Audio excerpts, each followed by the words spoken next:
আসসালামু আলাইকুম, সবাইকে স্বাগত জানাচ্ছি বিডিভিউজের সাপ্তাহিক আয়োজন অ্যারাউন্ড দ্য ওয়ার্ল্ডে। আপনাদের সঙ্গে আছি আমি তাসনিম হোসাইন। সপ্তাহের গুরুত্বপূর্ণ কিছু খবরের বিশ্লেষণ থাকছে আজকের আয়োজনে। প্রতিবেদনগুলো তৈরি করেছেন ফারজানা তানিয়া। ফিলিস্তিনের গাজা নিয়ে চলমান যুদ্ধবিরতি আলোচনায় নমনীয় হলেও মূল দাবিতে অনড় রয়েছে প্রতিরোধ আন্দোলন হামাস। তারা সাফ জানিয়েছে, যুদ্ধ বন্ধ এবং গাজা থেকে পূর্ণাঙ্গ সেনা প্রত্যাহার ছাড়া কোনো চুক্তি হবে না। অবস্থা দৃষ্টে মনে হচ্ছে নবনির্বাচিত মার্কিন প্রেসিডেন্ট ডোনাল্ড ট্রাম্পের বেঁধে দেওয়া সময়সীমা ২০ জানুয়ারির আগেই একটি যুদ্ধবিরতি হয়ে যাবে। এমন সময় এই যুদ্ধবিরতি হতে যাচ্ছে যখন নতুন উদ্যমে ইসরায়েলি বর্বরতার কঠোর জবাব দিচ্ছেন ফিলিস্তিনি যোদ্ধারা।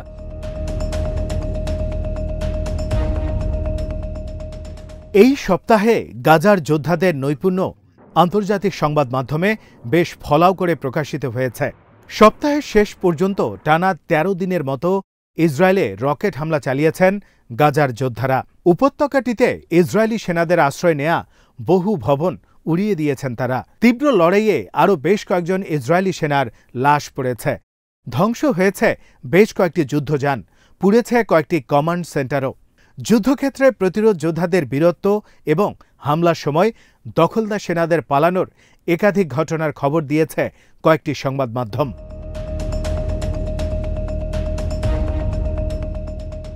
ইরানের ইসলামী বিপ্লবী গার্ড বাহিনী বা আইআরজিসির প্রধান কমান্ডার মেজর জেনারেল হোসেন সালামি ঠিকই বলেছেন, আঞ্চলিক প্রতিরোধ ফ্রন্টের শক্তি এখন সর্বোচ্চ পর্যায়ে রয়েছে। এই সপ্তাহে কেরমান প্রদেশে এক অনুষ্ঠানে তিনি বলেন, একদিকে প্রতিরোধ ফ্রন্ট তার শক্তির শীর্ষে অবস্থান করছে, অন্যদিকে শত্রুরা ঘৃণার বস্তুতে পরিণত হয়েছে।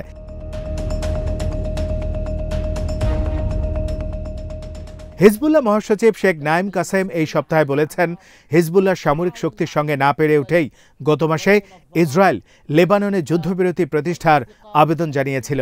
তিনি বলেন, লেবাননের উপর ইসরায়েল নজিরবিহীন আগ্রাসন চালিয়েছিল এবং এই আগ্রাসন মোকাবেলায় হিজবুল্লাহ দৃঢ় প্রত্যয় নিয়ে তেল আবিবের সামরিক শক্তিকে চ্যালেঞ্জ ছুড়ে দিয়েছিল।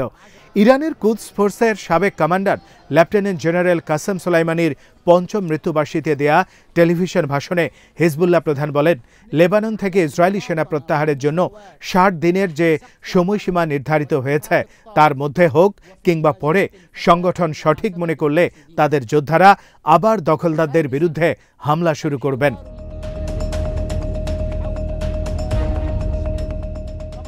হিজবুল্লাহর পূর্ণাঙ্গ সক্ষমতার কথা পুনর্ব্যক্ত করে তিনি বলেন, যুদ্ধে সংগঠনের কিছু ক্ষতি হলেও সংকল্পে অটুট রয়েছেন যোদ্ধারা, তাদের মনোবলে বিন্দুমাত্র চির ধরেনি।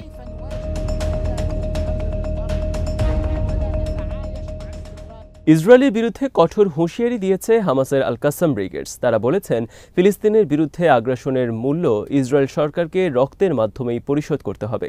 সপ্তাহের মাঝামাঝি এক বিবৃতিতে কাসামের মুখপাত্র আবু ওবায়দা বলেন, শত্রুরা যেন জেনে রাখে, গাজা এবং পশ্চিম তীরের বিরুদ্ধে আগ্রাসন যদি অব্যাহত থাকে, সেনা এবং বসতি স্থাপনকারীদের রক্তের বিনিময়ে ইসরায়েলকে এর মূল্য পরিশোধ করতে হবে।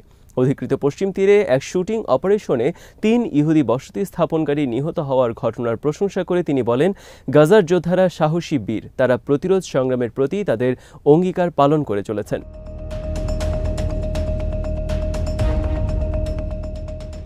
ইসরায়েলি বাহিনী এখন কতটা বিপন্ন তা তাদের চ্যানেল 14-এর খবরে উঠে এসেছে।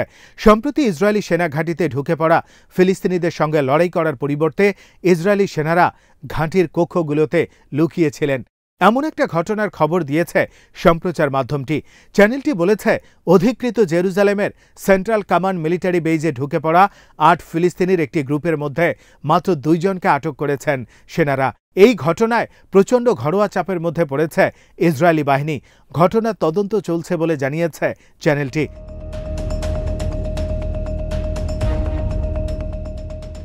চ্যানেলের প্রতিনিধি হিলেল বিল্টন জানান, জেরুজালেমের কেন্দ্রস্থলে অবস্থিত এই ঘাঁটিতে অবস্থান করা সেনারা ঘাঁটিতে ঢুকে পড়া ফিলিস্তিনিদের সঙ্গে লড়াই করার পরিবর্তে ঘাঁটির ভেতরে নিজেকে লুকিয়ে রাখাকে অগ্রাধিকার দিয়েছেন। সেন্ট্রাল কমান্ডের নেতা আভি ব্লুটের কাছে ব্যাখ্যা দাবি করে তিনি বলেন, তাকে স্পষ্ট করতে হবে কেন প্রত্যাশা অনুযায়ী সরাসরি পদক্ষেপ নেওয়ার পরিবর্তে ঘাঁটির অধিকাংশ সেনা বিভিন্ন কক্ষে লুকিয়েছিলেন।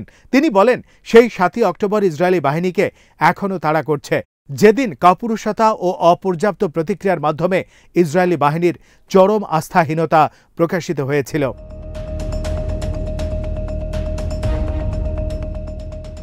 ইয়েমেনের হুথি আনসারুল্লাহ আন্দোলনের পলিট ব্যুরো সদস্য হিজাম আল আসাদ এই সপ্তাহে ইসরায়েলের অবৈধ বসতি স্থাপনকারীদের পরামর্শ দিয়েছেন তারা যেখান থেকে এসেছেন ফিলিস্তিনি ভূখণ্ড ছেড়ে তারা যেন সেখানে চলে যান, কারণ ইয়েমেনিরা ইসরায়েল বিরোধী কার্যক্রম বন্ধ করবেন না।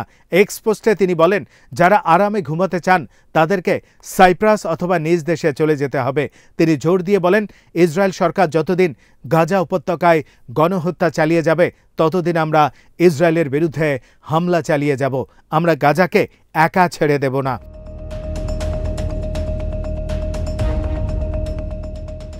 এই সপ্তাহের প্রায় প্রতিদিনই ইসরায়েলে মিসাইল কিংবা ড্রোন হামলা চালিয়েছেন ইয়েমেনের যোদ্ধারা। তেল আবিব, হাইফা, আসকালান সহ বিভিন্ন গুরুত্বপূর্ণ সামরিক ও অর্থনৈতিক অবস্থান আক্রান্ত হয়েছে তাদের ড্রোন ও মিসাইলে। রাতবিরাতে বিপদ সংকেতের শব্দে হুড়োহুড়ি করে আশ্রয় কেন্দ্রে ছোটা ইহুদি বসতি স্থাপনকারীদের নিয়মিত কাজে পরিণত হয়েছে। সার্বক্ষণিক আতঙ্কে থাকা ইসরায়েলিরা সহায়তার জন্য আর্তনাদও করেছেন বলে খবরে এসেছে।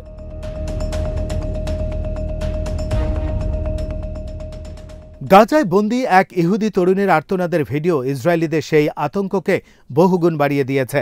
এই সপ্তাহে বন্দী লিরি আলবাগের ভিডিওটি প্রকাশ করেছে আল কাসাম ব্রিগেডস।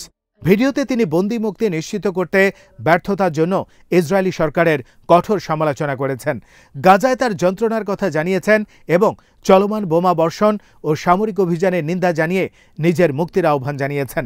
১৯ বছর বয়সী এই বন্দী বলেন, আমি গাজায় ৪৫০ দিনেরও বেশি সময় ধরে বন্দী রয়েছি।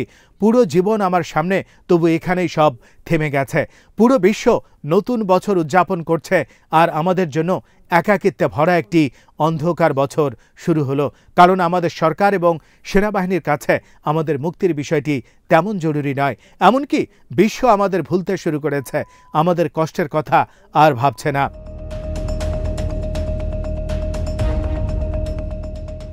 নেতানিয়াহু সরকারকে তিনি প্রশ্ন করেন, যদি আপনাদের প্রিয়জন বন্দী হয়ে থাকতেন তাহলে কি যুদ্ধ এখনো চলত?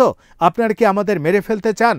ভিডিওতে দেখা যায় আলবাগ হাতে মাথা রেখে কাঁদতে কাঁদতে ইসরায়েলের সাবেক প্রতিরক্ষা মন্ত্রী ইয়ব গ্যালেন্তের উদ্দেশ্যে বলেন, আপনি আমার বাবাকে চেনেন, তার চোখের দিকে তাকিয়ে বলুন তিনি এবং আমার মা কখনো তার মেয়েকে জড়িয়ে ধরতে পারবেন না তাকে কথাটা বলতে। বার্তা শেষাংশে এই বন্দী বলেন, আমার যদি কিছু হয়ে যায় আপনারা আমার নাম মনে রাখবেন, আমার কবরে লিখে রাখবেন, সরকার এবং সেনাবাহিনীর কারণেই আমার মৃত্যু হয়েছে, তারাই আমাকে হত্যা করেছে, তাদের হাতেই আমার রক্ত।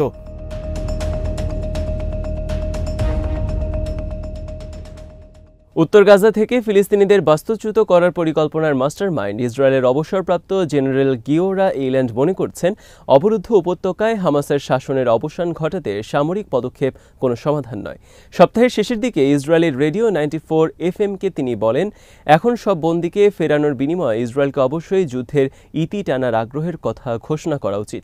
ইসরায়েলের ন্যাশনাল সিকিউরিটি কাউন্সিলের সাবেক এই প্রধান বলেন, যুদ্ধ প্রলম্বিত হলে প্রতি বছর ডজন ডজন সেনা এবং বন্দী মারা পড়বেন, তাছাড়া আর কিছুই অর্জিত হবে না।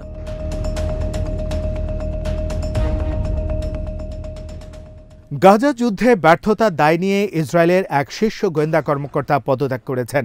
সরকারি তরফে এই কর্মকর্তার নাম প্রকাশ করা হয়নি। তিনি যুদ্ধে ইসরায়েলি লক্ষ্য অর্জনে ব্যর্থতার কারণে পদত্যাগ করেছেন বলে জানা গেছে। সপ্তাহের শুরুর দিকে ইসরায়েলি গণমাধ্যম বলেছে, হামাসকে নির্মূল বা পরাজিত করতে না পারাটাই ছিল এই পদত্যাগের মূল কারণ। এটি গাজা যুদ্ধে ব্যর্থতার দায় নিয়ে পদত্যাগ করা কোনো ইসরায়েলি কর্মকর্তার প্রথম পদত্যাগ নয়।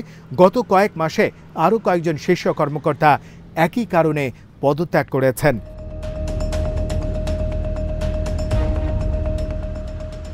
সাম্প্রতিক সময়ে ইসরায়েলের উত্তর গাজা ব্রিগেডের commanding officer brigadier general হাইম Cohen এবং গোয়েন্দা কর্মকর্তা আভি রোসেনফেল্ড পদত্যাগ করেন।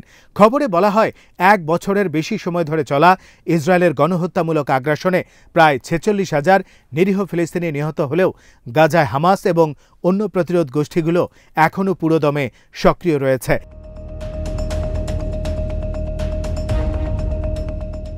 ইসরায়েলিদের বিপন্ন অবস্থার মধ্যে কাতারের রাজধানী দোহায় যুদ্ধবিরতি নিয়ে নিবিড় আলোচনা চলছে। যুদ্ধবিরতি ও বন্দি বিনিময় হতে যাচ্ছে এমনটাই আভাস দিয়েছে পক্ষগুলো। হামাসের কর্মকর্তা আহমদ আবাদ আল হাদি বলেছেন, ইসরায়েলের সঙ্গে প্রস্তাবিত যুদ্ধবিরতি এবং বন্দি বিনিময় চুক্তির একমাত্র লক্ষ্য যুদ্ধের সম্পূর্ণ অবসান এবং গাজা থেকে ইসরায়েলি সেনাদের পূর্ণাঙ্গ প্রত্যাহার। আল মায়দিনের সঙ্গে সাক্ষাৎকারে সোমবার তিনি বলেন, হামাস শত্রুতা বন্ধ, গাজা থেকে সম্পূর্ণ সেনা প্রত্যাহার ও বাস্তুচ্যুত ফিলিস্তিনিদের ঘরে ফেরার শর্তের উপর জোর দিয়েছে। ফিলিস্তিনি জনগণের দুর্ভোগ লাঘবের প্রবল ইচ্ছা থেকে আলোচনায় হামাস উল্লেখযোগ্য নমনীয়তা দেখিয়েছে বলে জানান তিনি।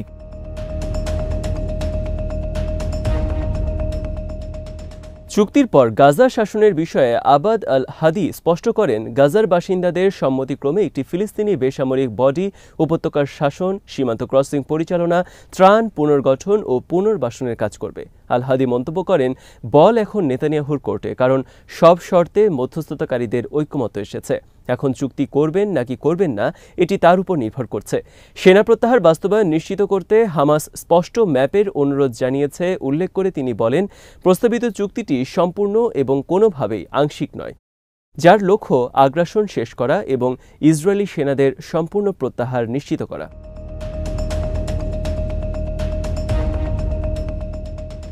গাজা শাসনের পরিকল্পনা নিয়েও নিবিড় আলোচনা চলছে।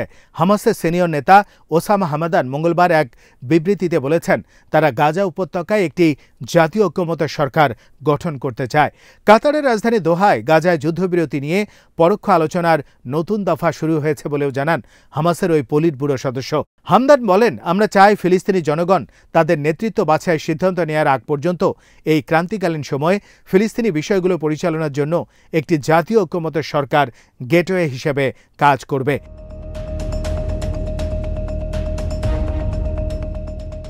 একদিকে একটি সংস্কারকৃত ফিলিস্তিনি কর্তৃপক্ষ যতদিন পর্যন্ত গাজার দায়িত্ব হাতে নিতে সক্ষম হবে না, ততদিন পর্যন্ত যুদ্ধ পরবর্তী অস্থায়ী শাসন ব্যবস্থায় নিজেদের অংশগ্রহণ নিয়ে যুক্তরাষ্ট্র এবং ইসরায়েলের সঙ্গে আলোচনা করছে সংযুক্ত আরব আমিরাত। বেশ কয়েকজন বিদেশি কূটনীতিক এবং পশ্চিমা কর্মকর্তার বরাত দিয়ে এক প্রতিবেদনে এই তথ্য জানিয়ে রয়টার্স বলেছে, যুদ্ধের পর ইসরায়েলের সেনা প্রত্যাহার করে নিলে আরব আমিরাত এবং যুক্তরাষ্ট্র সহ অন্য দেশগুলো সেখানকার পুনর্গঠন, নিরাপত্তা ও শাসন পরিচালনা সাময়িকভাবে দেখভাল করতে পারে কিনা তা নিয়ে আলোচনা হয়েছে।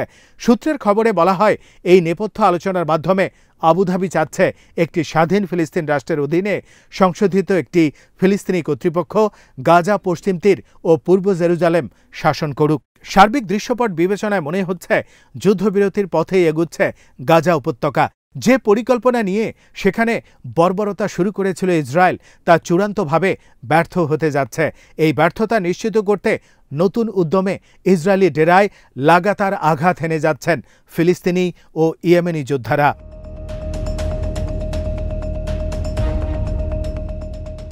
আজ এখানেই শেষ করছি। সবাই ভালো থাকুন, সুস্থ থাকুন আর দেখতে থাকুন বিডি ভিউজ। চ্যানেলটি ভালো লাগলে সাবস্ক্রাইব করুন। সংযুক্ত থাকুন আমাদের ফেসবুক পেজে। আল্লাহ হাফেজ।